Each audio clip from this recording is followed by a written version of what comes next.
Greetings and salutations, my friends. Welcome back to the McAfee Roundtable. I am Reverend Dr. Leah Jackson, and here we talk all things faith, all things ministry, all things joy.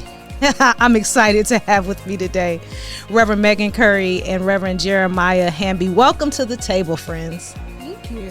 Thank you. It's exciting to be here. Listen, we had to bring you into the space. It's time to talk admissions. Last time we talked to them about discerning a call and why seminary, right? We need you to help them get ready to apply. So tell us a little bit about yourself, and then we'll jump into the conversation. Reverend Megan? I'm Megan Currie, Director of Admissions here at McAfee School of Theology at Mercer University. And I graduated with my BA in religion from Mars Hill University in 2016, and then came to McAfee shortly after that, and graduated with my MDiv from McAfee in 2019. And I am now the Director of Admissions here, like I said, and enjoy working with students and walking alongside students as they explore their callings to ministry and see how seminary can help equip them in that process. And you, sir? And I'm Reverend Jeremiah Hamby. I'm originally from North Carolina, went to undergrad and grad school at Gardner-Webb University, so did my bachelor's in psychology there, along with my Master of Divinity and my Master's of Arts in Religion, before then moving on down here to Atlanta and coming to serve here at McAfee, starting off as the admissions counselor and now as the Assistant Director of Admissions and Communications, where I get to go out and meet all the students who are looking to come to seminary and have those good conversations about calling and the admissions process as you're discerning kind of where God's calling you to be and whether McAfee is that place for you. Nice. So let's jump in. You see we have the heads of admissions, right? And so lean in, because they're about to give you some nuggets that you need, hopefully, to be successful when you apply to join the McAfee family. So, okay, I told them last time, if you're looking for seminary, we're looking for you, right? Talk to me about, when you look at these applications, who are you really looking for, right? I extended the welcome, right, and the invitation. But then when they submit their paperwork, what type of applicant, makes your baby leap, they like to say in the Black church, right? Makes you jump up and get excited. Who are you looking for? So, thinking about some of the applications that I start to see when folks are applying, stuff's coming in, I'm looking at, initially it's like, okay, are all your documents in? I'm looking for someone who's reading emails and reading the lists and knows what's expected. And so keep an eye out and know kind of what you're needing to submit. And then usually I'm one of the first folks to get to kind of look at the applications in depth. And then the first thing I turn to is, okay, what's your autobiographical essay? Tell me your story of how you're getting here, because that is crucial in this. Academics are important, and that's a big piece of this. So we're going to look at the transcripts, of course, but it really does come down to, okay, what's bringing you here? What's that calling that's pulling you in this direction? And that's what always stands out first to me. Okay. So let me ask you a follow-up question before I jump over to Megan. You talked about the autobiographical essay or story. Yeah. What types of stories tend to be compelling, right? Friends, don't let AI write your story, right? We know that that's not it. But what types of stories get you excited or, separate one applicant from the other, Jeremiah? That can be hard, because I recognize that, when you start to write your autobiographical essay, that just sounds intimidating, right? It's like, okay, going to have to tell the whole story right here and right now, and that's really not ever the goal of this. It sounds more intimidating than it is. But the ones that stand out the most to me are the ones that are able to kind of look back on their life so far and recognize what I call the hinge points, where God has been moving in their life, and invite us into those. Nice. That way we can see, okay, you are listening for the Holy Spirit's work in your life already. And if we can hear you listening, discerning already in that space, then you're not just kind of grabbing, trying to see, is this here? But you're actively listening. Okay, this is where I hear God calling me to be. I don't need the whole, from birth to how we got here, but what are those key moments along the way? Key moments. What about you, Megan? I think for me, it's also the autobiographical essay that really draws me into the application itself. it's sharing your story, your testimony, your passions with us. How do you feel God calling you? Have you wrestled with your calling to ministry? Have you wrestled with your faith? Explore that in that autobiographical essay so that we can get to know you as a person and you as someone who does feel called to ministry. Because we are looking for people that we can sense that they do feel called to something bigger than themselves. And so I would say really focus in on that essay. Do not let AI write it. That's not a good idea ever for any of your documents. But we're also looking at you holistically. So of course, your GPA matters, but it's not the only thing we're looking at. So we're looking at your academic writing sample and your ability to engage with other texts in the world. And we're looking at your resume and your ministry experience. And we're looking at your transcripts, we're looking at your recommendations, and there's so many pieces that we're looking at collectively. And so it's not just one thing that your application hinges on, it's multiple. Nice. Now that wrestling is also the word that I love. Yes. I was just about to ask about it. When I read an autobiographical essay that someone's just like, I know it all. And I'm like, oh no. Do you now? Red flag. And I'm like, okay, recognize we're all on a journey at some points, right? All of us at some point in our past likely felt like we understood it all at some point. But coming to seminary, you have to recognize you're coming here and you're going to do a lot of what I tend to talk about as unpacking. Mm-hmm. And the metaphor I was given in seminary was a suitcase. You bring that with you and you're going to unpack all the stuff in it.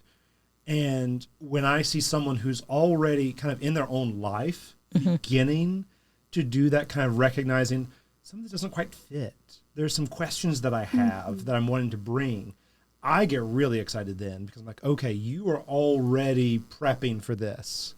But then it's the folks that are like, this is just kind of checking the box. I know all the things. I'm like, you're going to get here. It's going to be an interesting experience for you at first. So when we talk about wrestling, who are some of the people, if someone says, okay, you know what, I feel called, I think I'm doing that wrestling part of my process, right? Before I even start writing, who are some of the people they should invite into that wrestling? Their pastor, their friends, their mentors, their family, if their family is supportive. I would say definitely lean into their church family, their community, and have those important conversations with people that they trust. People they trust. Yes, it's the people that they trust. That's the most important people to bring in. And I always encourage folks, talk to someone who's done this before. Because that's one of the things about seminary is folks who haven't been, you get an idea of it, but it's only once you've gone through seminary that you really understand what happens. And so find someone that you can trust that's in a ministerial position, not necessarily in the church, but someone who is doing ministry and has gone and done this work, because they can help set you up for understanding what this experience is. Everyone else on the outside is going to be well-meaning, hopefully encouraging, a good sounding board, but someone who's been here can really help you understand what this experience is all about. Now, you mentioned the writing sample. Yes. What do you consider a good writing sample? Like, we've gone through 4 years of college. I've got to pull something to attach to this application. Yeah. Where should I look? What type of written communication should I be trying to pull from?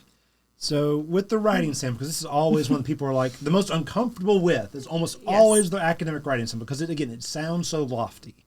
And really what I always tell folks when I'm talking to them and they're concerned, I'm like, just find the paper that you felt the best about. That you felt the best about. Now, it does also need to have works cited. You need to have consulted sources, things like that. So usually a personal reflection won't work, unfortunately. Right. But an academic paper that you felt good about, that may have been your sophomore year. It may have been your final year of college. But whatever one you think represents your writing abilities best in doing that. Y'all hear that? Sources cited. So please don't use the one where you forgot to include the footnotes. Not for this. Right. Okay. Yeah. Absolutely. Message, right? Yes. It's just trying to give people some of the key things. So far I'm hearing, you're looking for authenticity. You're looking for self-reflection. You want us to have figured some things out, but not think that we figured everything out because, hey, why would we need to come to school if we know everything, right? We want to invite our trusted community, our trusted advisors into the process, talk to people who have been through this process, who are doing ministry.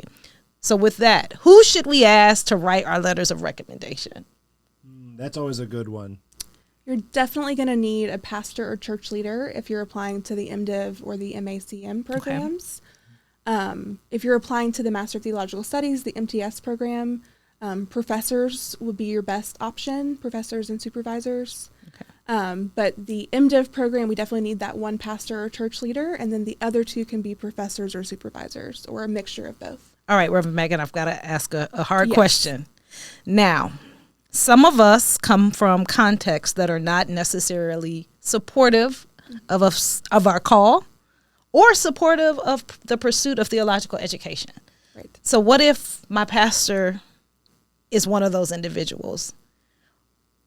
Is there another pastor or a leader at another church if I'm serving maybe in a para-ministry type situation? Could they write the letter? Okay. Yeah. Find someone that is supportive of your calling to ministry, whether that's a pastor or a church leader at your church or somewhere else, or even a church leader within the same congregation that might be supportive in ways that your pastor is not. What about the campus minister? Like if I'm serving at the chapel at my university? Great. Okay. Yep. Nice. Jeremiah, who wrote your letters? Oh gosh, so when I went to seminary, I had one professor, Dr. Morgan, wonderful psychology professor, who wrote my letter, along with my rhetoric professor, and then the dean of the School of Psychology. How did you pick them? Oh, they were all folks that I knew well. So these were folks that I had had classes with, that I had a rapport with, that knew me well. And that's the other thing. Don't just go find out anyone that you've had.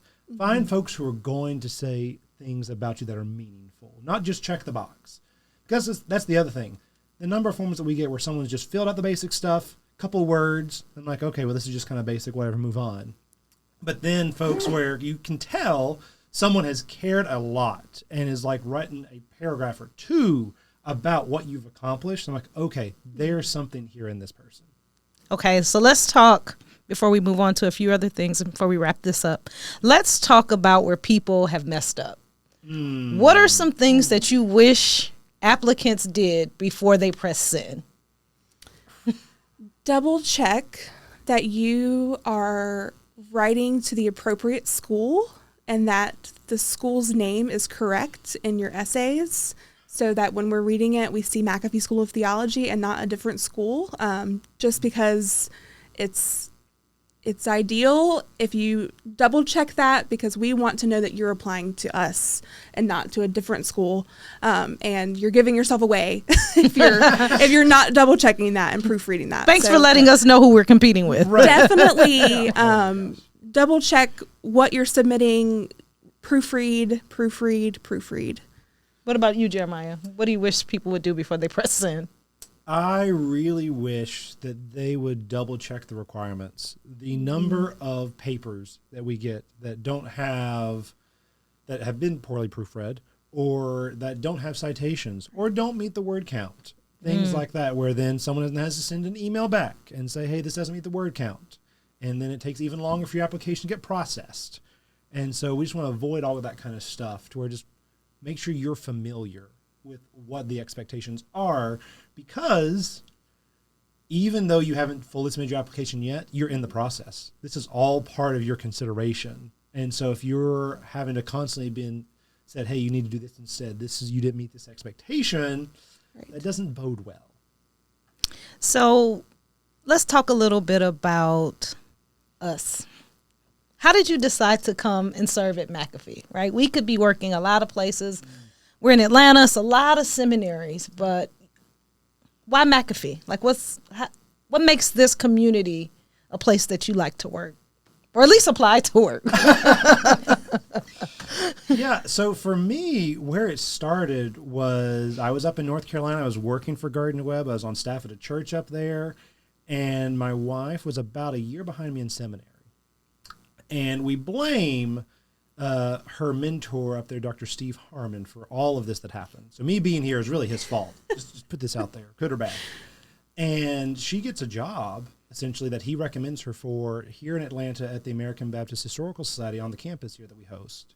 She gets this job that she's been dreaming of. And so we're like, well, we're moving. So I'm like, okay, well, I got to figure out what I'm doing now if we're moving for this. And it wasn't a week after we realized we were moving that the posting for the admissions counselor position at McAfee was up. I was looking at higher ed, at different stuff, exploring church opportunities.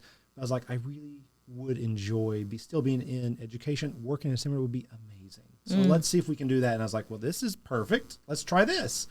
And so then had a phone interview with Megan, and then came for an on-campus interview, and here we are. But one of the things that stood out to me throughout that whole process was, even as an applicant to work here, I felt so cared for along the way. Every person I met introduced themselves, got to know me a little bit, and I could tell that this was a place that cared for people. And I'm like, well, this is where I want to be. I want to be doing something like this here. And I tell people all the time, this is the only admissions job I would ever want to do. Wow. Is in seminary, because it's such a unique opportunity. Like I tell people, it's not like I'm recruiting for an MBA, just trying to convince you to come do something. You're here because you're called. I cannot convince you into a calling. If I'm doing that, I'm doing a disservice to my job and a disservice to my calling as a minister. Because if you are called, you should be here. If you're not, you need to be finding out what your calling is then instead. And so I get to then talk with people about that. I joke, I was traveling to go recruit somewhere else one time, and I talked to someone on the train about their calling and going to seminary and things like that. And that brings me such joy to have those kinds of opportunities, because that is a sacred space to walk with, as we all know, as we all wrestled with our own calling. And those folks that even just for a brief moment may have entered that space with us were important. And so I know that for me, this is a high calling in being able to do that. So I love this opportunity, and then sharing the stories of others through my other work here. Friends, you hear that word, call, right? We talked about call when we were talking about applying. We're talking about call after we've gotten out of seminary, and that showing itself up in our vocational work, right? Living out that call. What about you? So I ended up at McAfee in 2016 as a student, and fell in love with it. At first I was skeptical, because I'm just a skeptical person, but once I found my people, and they were here. And so I got involved in admissions as a graduate assistant, and worked throughout my time at McAfee. And then when I graduated, I didn't know what was next. I knew I felt called to ministry. I knew I felt called to the church, and I knew that I also was passionate about walking alongside people as they discern their callings to ministry as well. And so I saw a posting for a job at Mercer University for admissions counselor position, not at the School of Theology, and decided to apply for it. Got that job, worked for the university for about 11 months, and then McAfee School of Theology called me and asked me to consider applying for their admissions counselor position at that time.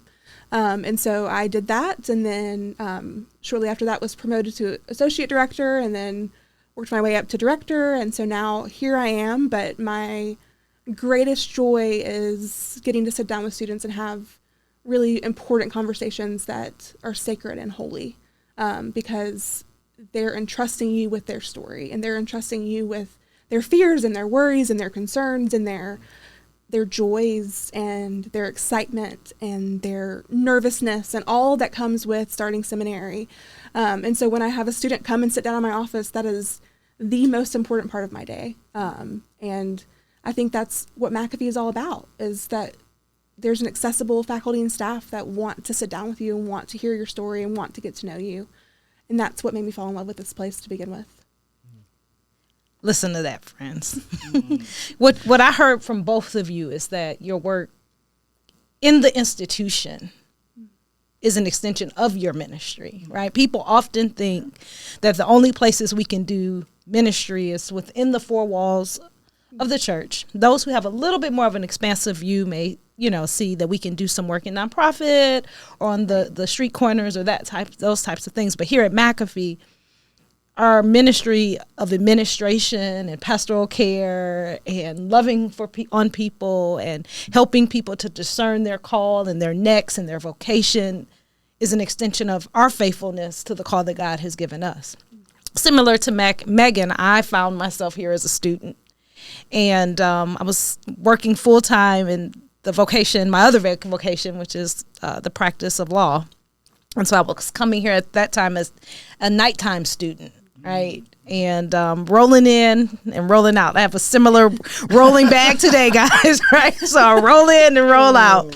And, this was a safe place to figure some things out and to continue to grow in the grace and to sharpen my knives. I was already serving in ministry at my local church and built great relationships, right? And so then it was time for us to facilitate this Reimagining Tomorrow initiative that came out of the grant that we got. And similar to you, Megan, I got a call, right? I said, I think that you're the one. But one of the things I appreciate about that is here our professors, our administrators really take the time to get to know us and know our gifts and to come to understand, like you talked about, Jeremiah, the people who wrote your letters, to know you and to see you, right?